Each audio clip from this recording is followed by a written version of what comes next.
Hey guys, so if you've been following me for a while, you'll know that there's a handful of men that have basically set up a hate campaign against me out of revenge for walking away from them a few years ago. What they've also been doing is enticing complete strangers into slagging me off online. And their main goal, they said, was to get people to stop working with me. Now, Mason has said this to me personally, that he's going to ruin me. He wants me blackballed from the industry, whatever that means, I don't know.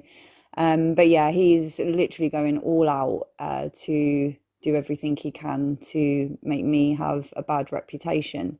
So what I've been doing over the last few years is piecing everything together, collaborating all the screenshots together, and giving my side to the story so that people don't believe these lies that these little narcs are doing to me. So I'm not going to read this message because it does baffle on a bit, so you can pause the video and read it. But he's basically telling people that if I continue to tell people what he's doing, he is going to take me to court. Now, I think it's a little bit funny that he's coming out with this now. Well, he did threaten me a year ago with this bullshit and I hadn't heard anything. Now he's back saying it again. But it's actually me that's just sued Chris Smith, the guy that stole my film and I believe has been setting up accounts in my name and trolling people so that I get this kind of shit from people. Now, like I say, this has been going on for 7 years now from different members of the UKBK bubble, the Firm Fella bubble, or the UK Gangster Tour Buses bubble. Now, they're three different platforms, but it's all the same people within these groups. And what they do is these men, the minute they've got the arse with you, they'll put something out about you. And the next thing you know, you've got 1,000 people gunning for you. So Louise Seaton is the only one I know in this whole conversation. You've got Mason enticing hate on me, people talking about me that don't know me. And Louise is in here suggesting that somebody needs to pay me a visit. So it just goes to prove what kind of people they are that I've been saying all along. Louise is quite aware as to the reasons why I moved away from this group. I was raped and she decided to stay friends with my rapist's best friend. And because I walked away from that, she is now joining in the hate campaign.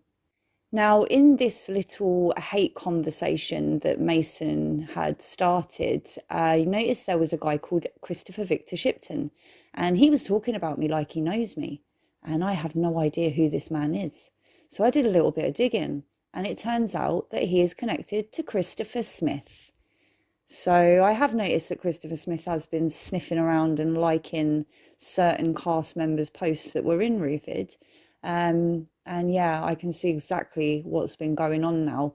Unfortunately, I have tried to tell people about this man, but people like Mason and Clarke choose to ignore that because it's more fun to make everybody think that I'm the bad person rather than own up and say, I was in the wrong, I'm a dickhead, and admit that you're just an abuser.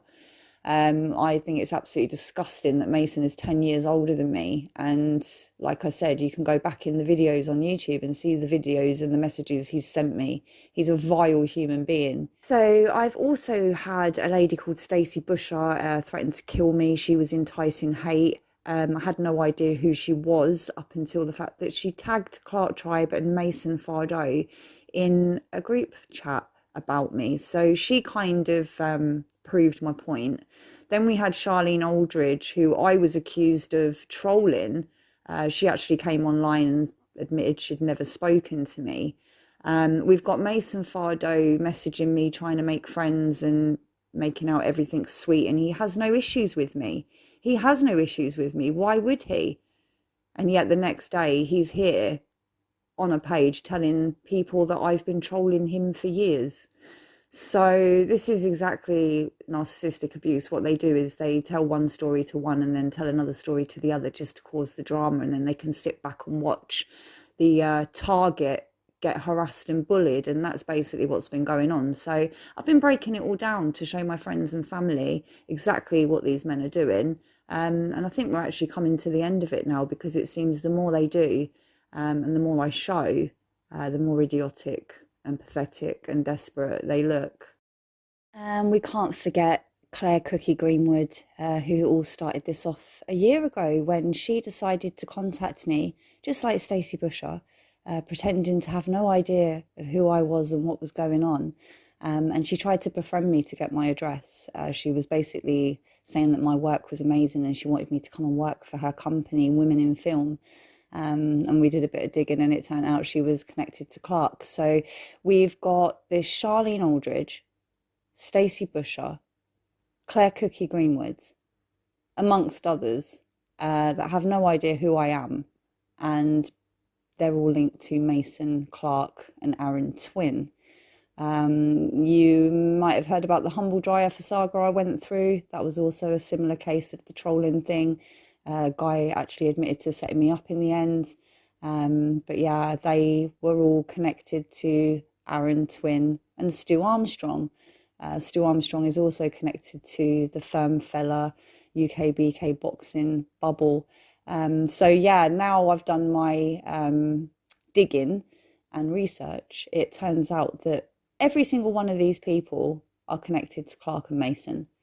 And like I've said in my videos before, I never actually had an issue with Mason up until now. He's had poison put in his ear by Clarke because he's had revenge on me for 7 years for firing him from the film of Rufid. And that's what this has all been about. So yeah, I know there's going to be a group of bubble out there of these, I mean, these kind of people that are joining in with the hate with Mason and that, they're kind of, they're enabling the abuse, and that's just the people that they are. But most people now have seen it for what it is and seen the proof. These men only tell one side of the story, and they do make you look like the villain. But there's normally a reason as to why a woman's acting like a bitch. And like I say, follow my YouTube and you'll see my reasons. Thanks for listening, guys. That's about as serious as you could possibly say. I'd rather be a fucking rapist than a grass. At least another man who gets an eye and goes, well, I can half understand that.